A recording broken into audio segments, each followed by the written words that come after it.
Poxa, meu amado, bem-vindo de volta à nossa escola bíblica. Nós estamos falando sobre as cartas de João e nós estamos discutindo a primeira carta de João. Então pega a sua Bíblia, pega o seu caderno de estudos, ora o Senhor, pede a Ele discernimento, entendimento, conhecimento, sabedoria. Pede a Ele proteção para que nós possamos desvendar dos seus mistérios. Nós já havíamos visto o prefácio, a mensagem apostólica, a primeira aplicação das provas, e nós estamos falando da segunda aplicação das provas. Nós já vimos a prova da justiça e hoje nós vamos falar sobre a prova do amor. Então vejamos lá. O capítulo 2, capítulo 3 e o capítulo 4 tratam deste tema de formas diferentes, levando em consideração aspectos diferentes. Então vejamos, no capítulo 2, nós vimos que quem diz que está na luz, mas odeia o seu irmão, na verdade não está na luz não, ele está, sim, nas trevas.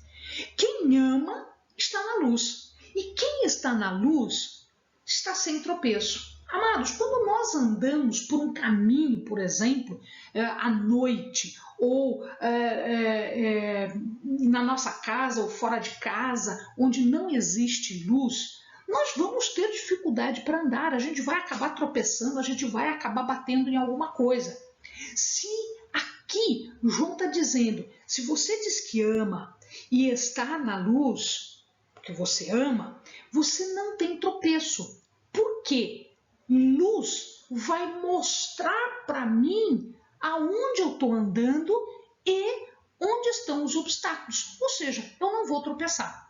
Mas se eu odeio e digo que estou na luz, na verdade não é isso aí não, porque você está nas trevas. Ora, quando nós andamos nas trevas, quando apaga-se a luz, quando não tem iluminação, o que acontece quando a gente tenta andar dentro de casa ou fora de casa, em qualquer lugar? Se você não enxerga para onde vai, você é como se fosse um cego. Você vai tropeçar, você vai bater nos obstáculos. João, então, ele sintetiza o capítulo 2 em relação à prova do amor com esta passagem que diz o seguinte: não ameis o mundo, nem o que há no mundo. Se alguém ama o mundo, o amor do Pai não está nele. No capítulo 3, João volta a falar da prova do amor. A mensagem original, aquilo que nós aprendemos desde o início, não mudou. Ela é eterna. A palavra de Deus é eterna.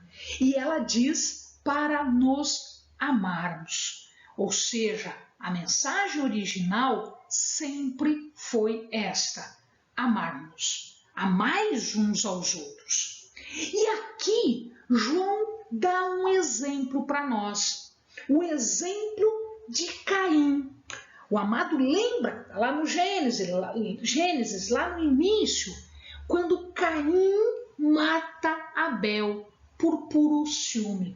Caim era mau, Caim era do maligno e matou Abel porque Abel era justo, Abel era do bem, ele era justo e foi morto por Caim. Então ele agora aplica isso em relação ao mundo e ao cristão. O mundo nos odeia. O mundo quer fazer mal para nós. A pessoa que odeia é uma pessoa que ela pode ser chamada de um homicida. É aquele que vai tratar de acabar com sua vida. Este que odeia e que quer ver a vida do irmão acabada, este não pode ter vida eterna, porque ele odeia. O amar é passar da morte para a vida. Então, se eu não amo, eu não passei da morte para a vida, ou seja, eu não vou ter vida eterna.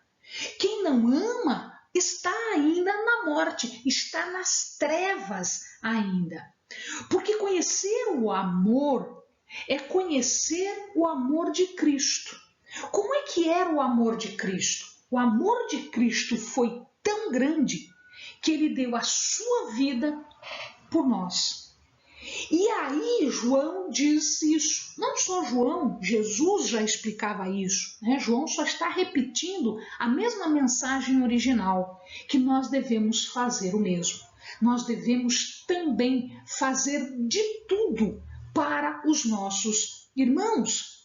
Se o irmão está necessitado, eu tenho que ajudar. Se o irmão precisa de mim, eu tenho que ir lá ajudar, fazer o que for preciso fazer.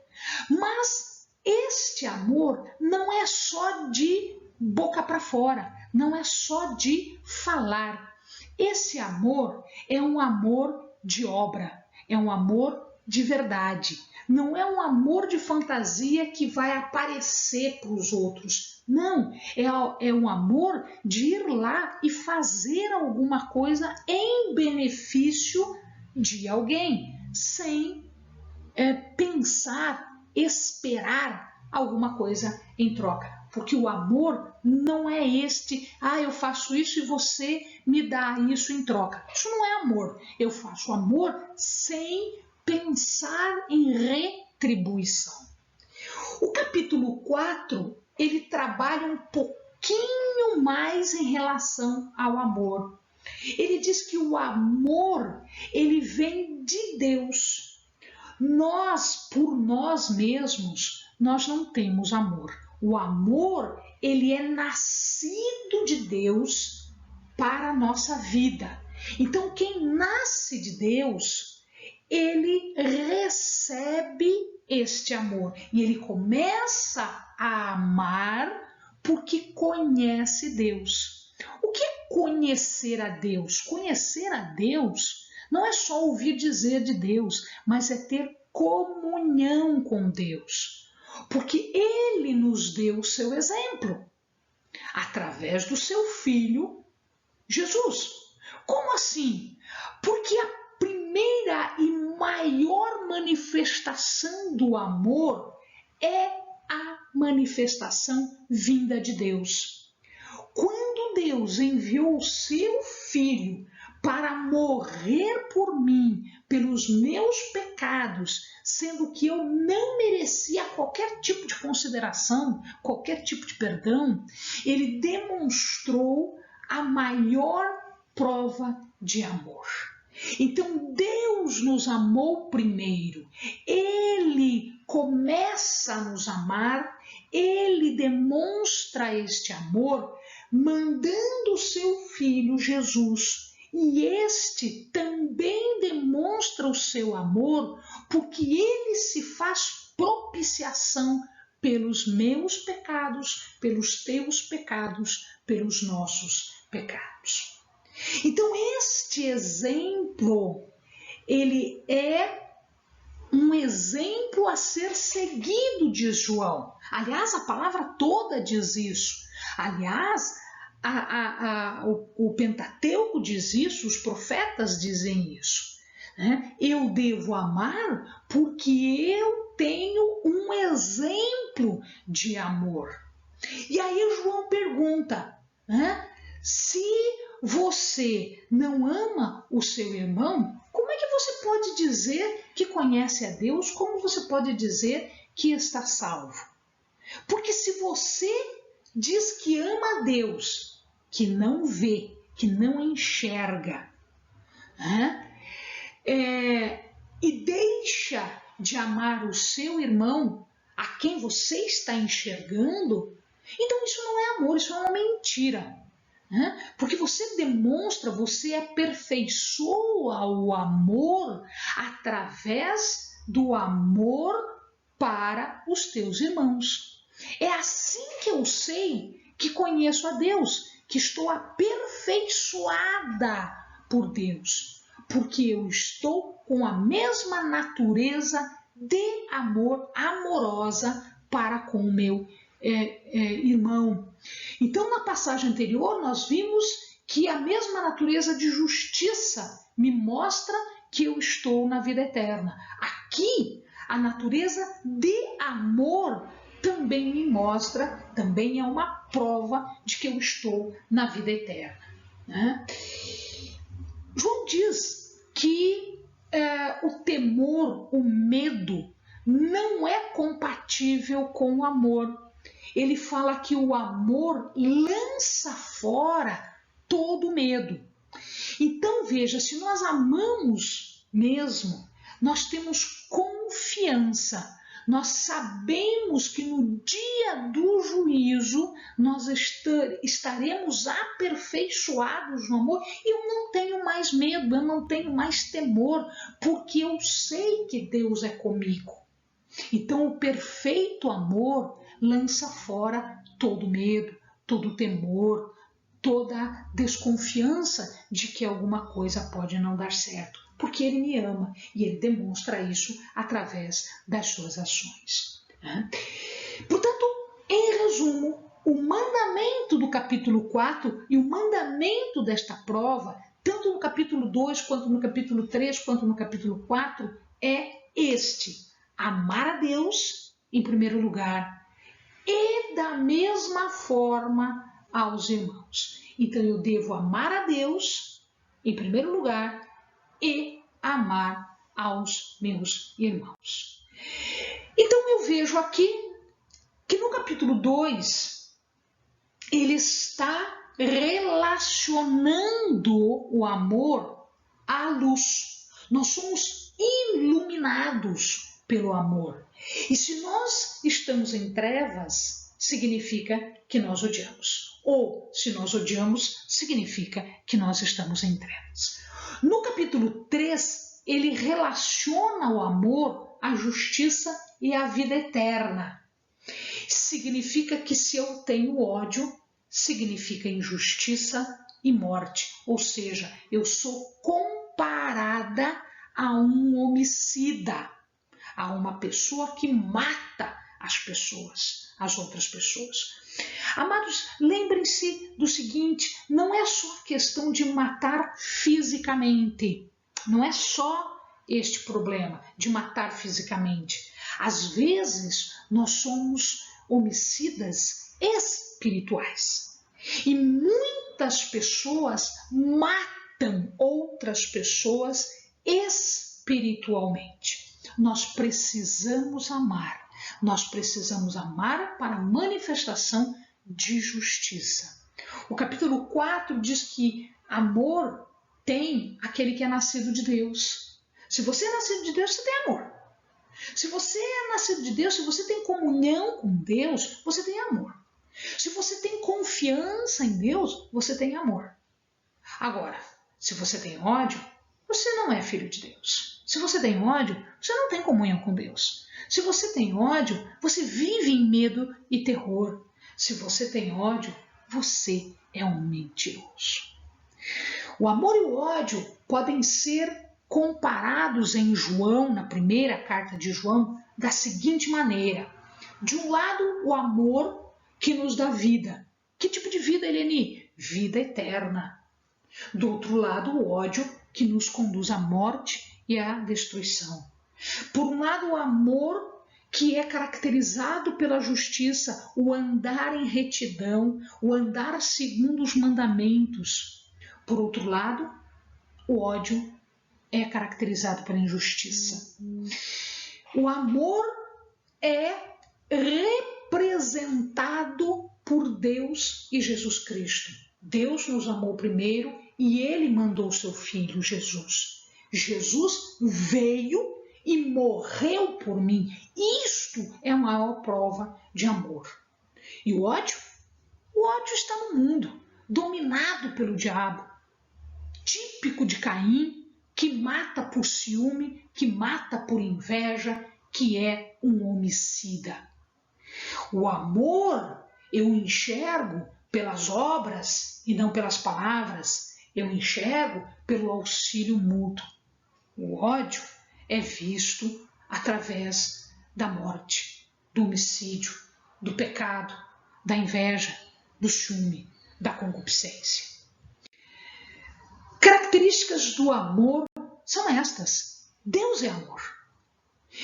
E nós amamos a Deus não pelo que Ele faz, porque se você ama a Deus pelo que Ele faz, você precisa rever. Nós amamos a Deus pelo que Ele é. Iavé, Ele é. Quando Deus se apresenta especificamente, Ele diz assim, lá no Sinai Ele diz assim: diga a eles que eu sou o que sou. Deus é. E nós devemos amar a Deus pelo que Ele é. E Deus é. Ele demonstra isso através da vinda do seu filho. Ele manda o seu filho para morrer por mim e por você, nesta missão de Cristo. Por isso ele é chamado Jesus, o Cristo. E nós nem merecíamos disso, nós somos salvos não por merecimento. Amado, eu, você, não fomos salvos por merecimento, nós fomos salvos por amor. E do mesmo jeito que Ele fez essa salvação por amor, Ele continua a nos amar hoje, amanhã, depois de amanhã, porque Ele é. Né? A característica aqui é esta: Ele é. Né? Amor, ele pode ser visto por vários aspectos. Quando nós falamos deste amor aqui, quando João fala desse amor, ele está falando de um amor que é chamado amor ágape. Este amor ágape é o amor mais profundo que existe, é o amor que não exige retribuição. E é um amor que é considerado o primeiro fruto do Espírito, conforme nós vemos em Gálatas 5, 22. Ele diz assim: mas o fruto do Espírito é amor, alegria, paz, longanimidade, benignidade, bondade, fé, mansidão, temperança. Ou seja, então quando Paulo fala em frutos do Espírito, Paulo cita como o primeiro deles o amor. Que amor é esse? O amor ágape, que João está nos explicando agora. Este sacrifício pessoal que vem de exemplo de Jesus deve ser da nossa vida. E nós devemos auxiliar materialmente quando nós pudermos. Como aconteceu na parábola do bom samaritano, que o amado conhece. Ele pode afastar o amor. Afastar o medo, perdão. O amor afasta o medo. O medo, meu querido, por que o perfeito amor afasta o medo? Por que isso? Porque medo nós temos quando nós estamos sujeitos a castigo. Então, se eu tenho um pecado, eu posso ser castigada? Sim, para pagar o meu pecado. Mas o perfeito amor, ele afasta o medo. Por que ele afasta o medo? Porque não existe mais castigo. Eu fui salva, eu fui justificada e eu posso estar diante de Deus sem medo nenhum. Porque o perfeito amor não fala em castigo. O castigo já aconteceu. O castigo do meu pecado já aconteceu. Aonde? Na cruz do Calvário. Portanto, meu amado, o perfeito amor afasta o medo do castigo, que morreu lá na cruz, junto com o meu e o teu Salvador, Jesus Cristo. Amém? Bons estudos.